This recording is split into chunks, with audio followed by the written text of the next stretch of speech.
Ребятушки, всем огромный привет, с вами Аня, и вы на моем канале. Сегодня я хотела бы обсудить мои вообще мысли, ощущения, что сейчас нового у меня, и все это будет на тему 3 лет жизни в эмиграции. Как вообще у меня сейчас идет адаптация, что мне помогло, что нет и так далее. И в целом просто мои ощущения от Польши. Я думаю, что будет интересно, особенно учитывая, что мы на какое-то время возвращались жизнь в Беларусь. Я думаю, это будет интересно вам, особенно по сравнению с Беларусью, и нам, в принципе, есть что сказать. Начнем. Для начала я хотела бы просто вам напомнить о том, что мы приехали с мужем в Польшу в июле 2022 года. Я как помню, мы приехали в город Вроцлав, вообще ничего не знали по-польски, кроме самых вот этих, знаете, основных фраз, типа «День добрый» и «До видзения», и все. И просто ничего не знали. Я знала еще только, что склеп — это магазин, потому что до, получается, переезда в Польше я была всего лишь один раз со школой. Это была школьная экскурсия, где-то в классе 5-6 мы поехали с классом, со школой в Варшаву. Мы там смотрели старый город, я помню, новую часть города. Мы там были в зоопарке. Кстати, мне он очень тогда понравился, был очень красивый зоопарк. У меня еще есть где-то фотки, знаете, на старую фотокамеру, на цифровик, точно, класс, да, ностальгия. Еще мы тогда были в аквапарке, мне тогда тоже очень понравилось, учитывая, что я плавать не умею. Как-то я там тоже классно провела время, и мне тогда очень понравилось, и очень сильно запомнилось, что на улице была зима, это, получается, был декабрь, мы туда поехали в Польшу, в Варшаву перед новогодними всеми вот этими праздниками рождественскими. И, в общем, было холодно на улице, а там был аквапарк, который, получается, выходил на улицу, и там была вода просто горячая, теплая. Вот это, конечно, было просто вау. Конечно же, мы были в магазине, мы были в Аркадии. Конечно, мы маленькие дети, я буду говорить только за себя, я вообще не знала, что брать, что покупать, сколько что стоит. Я помню, что понабирала всяких вкусняшек, которых у нас не было. Я купила что-то своей сестре. О, кстати, я вспомнила, я ей купила такую подушку Нюшу или что? Ну, подождите, Нюша это российская же. Это российский мультик. Что-то, короче, тут история чуть умалчивает, или я что-то путаю. А нет, я, наверное, путаю. Я купила ей такую подушку-овечку. В общем, это была очень такая классная поездка. Я помню, что мне прям очень понравилось. Конечно, я устала от нее, но были прям такие незабываемые впечатления. Это была моя первая вообще поездка куда-то за границу. И, собственно говоря, до переезда в Польшу я больше никогда не была в Польше. Юра был только 2-3 раза, вот, он тоже там был на экскурсиях и на закупах. Поэтому вот я сейчас просто, знаете, анализирую, что мы с ним поехали в Польшу, абсолютно вообще не понимая, что нас ждет, вообще, что такое эмиграция и как это на самом деле не просто, а очень сложно. Но, как вы знаете, мы уехали из-за того, что вот ушли компании, IT из Беларуси многие, и поэтому нужно было ехать куда-то, были варианты поехать в Польшу, в Литву, в Грузию и Болгарию. Мы выбрали Польшу, потому что она нам была ближе, знаете, и культурно, и ближе территориально. И мы, конечно же, не пожалели. Так, в общем, я немножко, знаете, углубилась в прошлое. В общем, вся эта была история к тому, что в то время, в 2022 году, я абсолютно не понимала, что вообще будет. У меня, знаете, было прям такое ощущение, такое, типа, ха-ха-ха, прикольненько, поедем, глянем вообще, что как в новой стране, в Европе и так далее.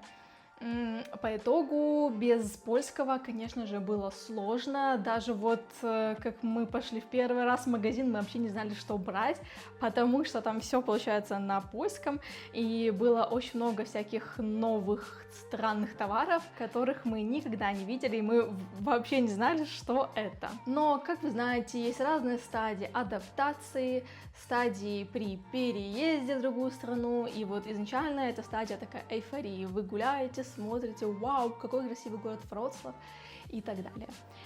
И потом, как только мы столкнулись с первыми сложностями, у меня это было по поводу здоровья, все. В то время меня, конечно же, сильно очень накрыло, потому что я пыталась объяснить что-то врачу, там, что у меня есть, но было прям ощущение, что меня не понимают, плюс у нас разные подходы в системе здравоохранения в Польше и в Беларуси, поэтому, еще вот это очень, знаете, прямо ощущалось, и было очень непривычно и так странно, что мне казалось, что нужно точно что-то сейчас делать, а мне врач говорит: не, пани молодая, все у вас будет нормально, все у вас восстановится, и все, типа гуляйте, правильно питайтесь, и все станет классно.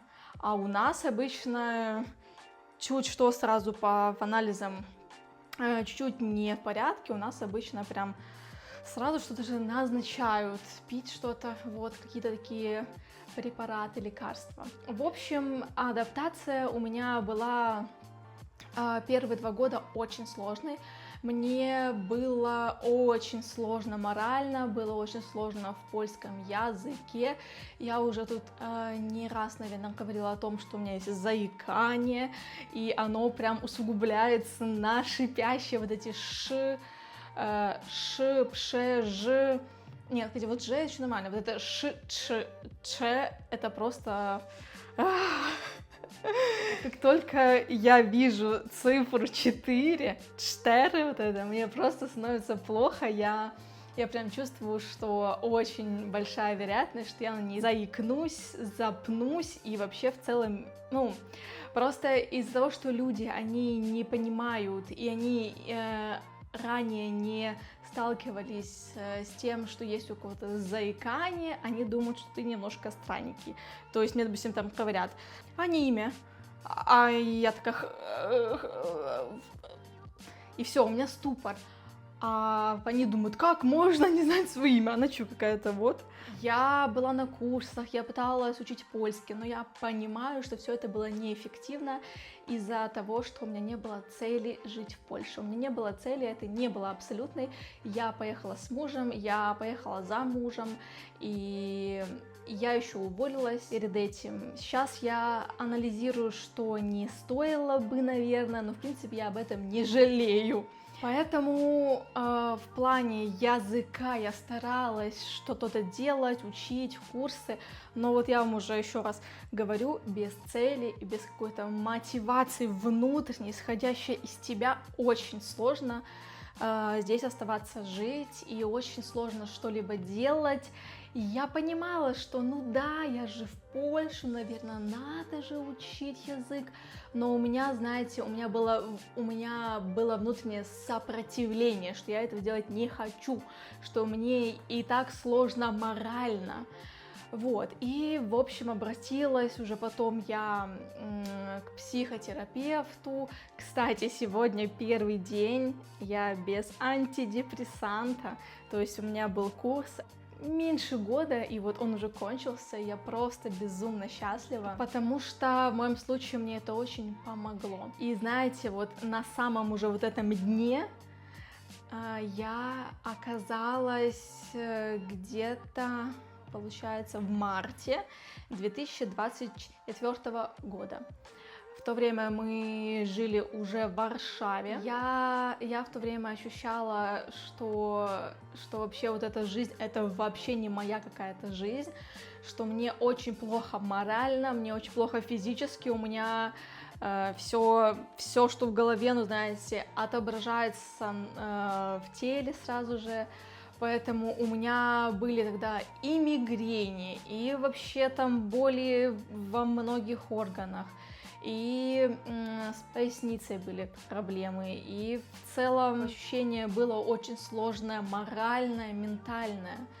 В общем, в то время было принято решение поехать в Беларусь, и вот знаете, и вот именно для меня вот этот шаг вернуться обратно, шаг был этот очень важен.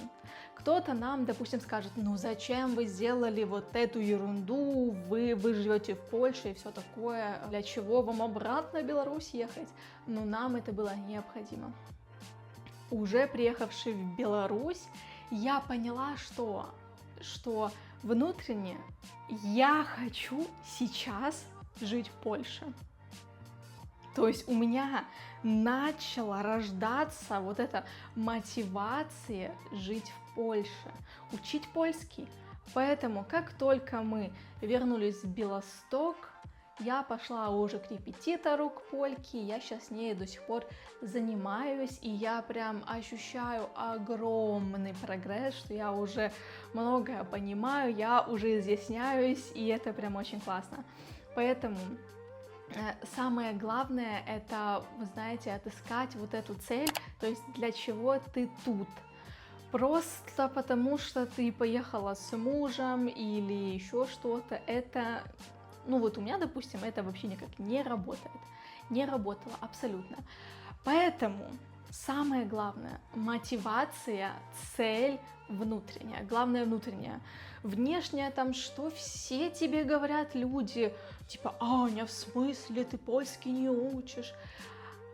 Ты думаешь такой, ну да, но мне все равно было. Я его учила, чтобы вы сразу понимали. Я в то время очень много была у различных врачей, я там с ними общалась, и я с ними кое-как изъяснялась. Не супер вау, но меня в целом понимали, вот.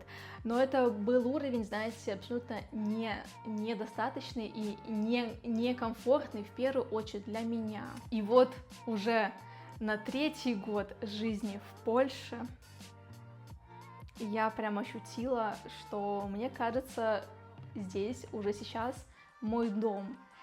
И если бы я это услышала где-то 2 года назад, что я скажу, что Польша — это мой дом, я просто бы не поверила.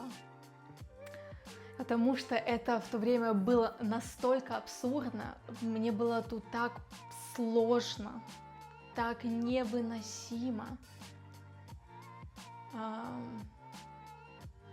Я в шоке просто до сих пор, но вот это ощущение дома у меня есть сейчас тут, в Белостоке.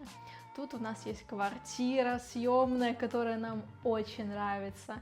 У нас тут есть кошечка, которую мы взяли, кстати, из Беларуси. Тут у нас есть уют наш, есть тут семья наша. И вы знаете, и самое главное, я понимаю, что мне здесь нравится.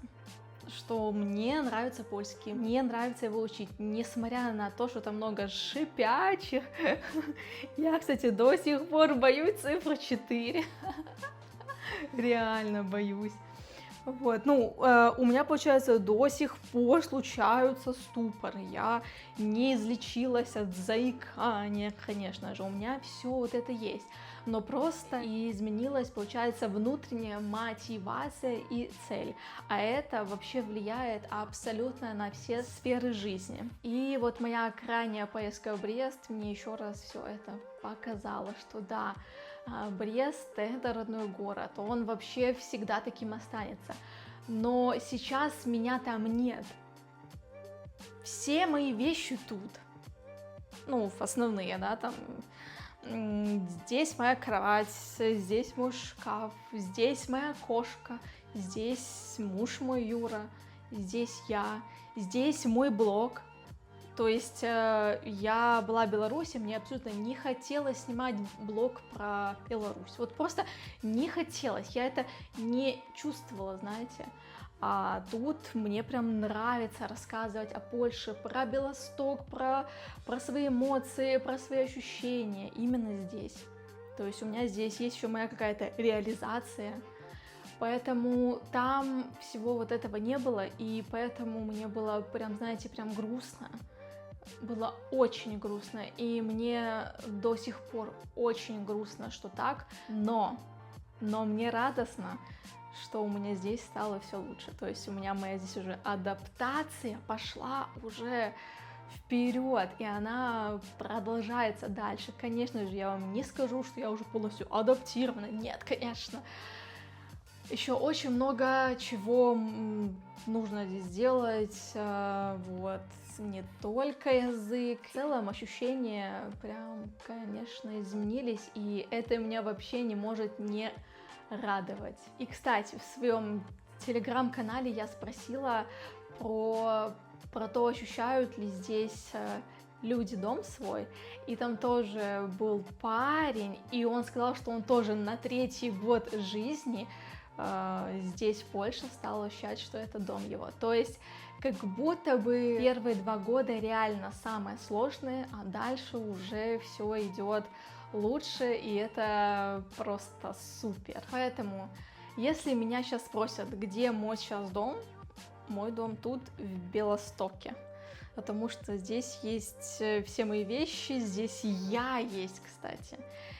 И мне кажется, что мы уже даже стали тут немножко пускать уже, знаете, корни. Потому что раньше мы как будто бы скитались, знаете, то Вроцлав, то Варшава, то в Брест вернулись, а сейчас уже вот мы уже, знаете, осознанно уже приехали. Сейчас у нас была уже осознанная, получается, эмиграция, осознанная. Мы уже сразу же прочитали про города, мы уже узнали, где что, как там аренда стоит, сколько. Потому что изначально просто поехали во Вроцлав из-за компании мужа, работал у него там, компания, у них там был офис, и там у него еще есть дядя. Мы абсолютно в то время не знали про проблемы с воздухом. Мы не думали, что расстояние, ну вот такое получается, с Вроцлава до Бреста длинное, что оно сложно мне будет. Что касается Варшавы, мы тоже не сильно там, знаете, анализировали, что там просто огромные цены за квартиры. А сейчас мы уже прям осознанно выбрали город, и пока, короче, мы в нем кайфуем. Что будет дальше, никто не знает. Так что вот такая история. Обязательно пишите вообще любые мысли. И мне, кстати, вот очень интересно узнать у вас, где сейчас ваш дом, как у вас шла адаптация в Польше там или в какой-то другой стране именно по годам. Очень будет интересно узнать. Обязательно подписывайтесь на мой канал, здесь еще будет много чего интересного.